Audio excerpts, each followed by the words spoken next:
subscribe and click the bell icon for all the television updates. Celebrities को नीचा दिखाना है, उनको हराना है और किसी तरह से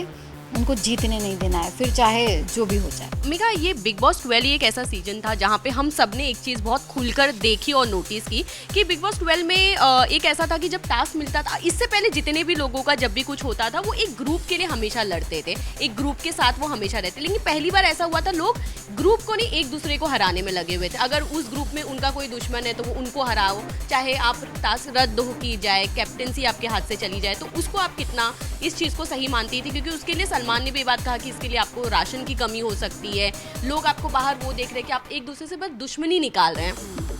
तो थी ये चीज़ थी कि लोग ज़्यादातर शुरुआत में ग्रुप्स जब पूरी तरह से फॉर्म नहीं हुए थे तो एक दूसरे को हराने के लिए, पर ठीक है ये भी कंपटीशन का एक तरीका है, पर बाद में ग्रुप्स बन गए।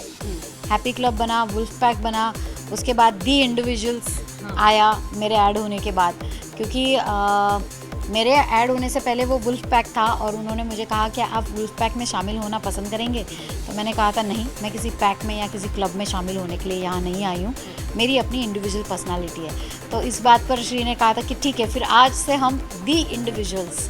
तो yes, we were playing individual, और इंडिविजुअल खेलते हुए भी एटलीस्ट हम लोगों को वो प्रायोरिटीज़ थी कि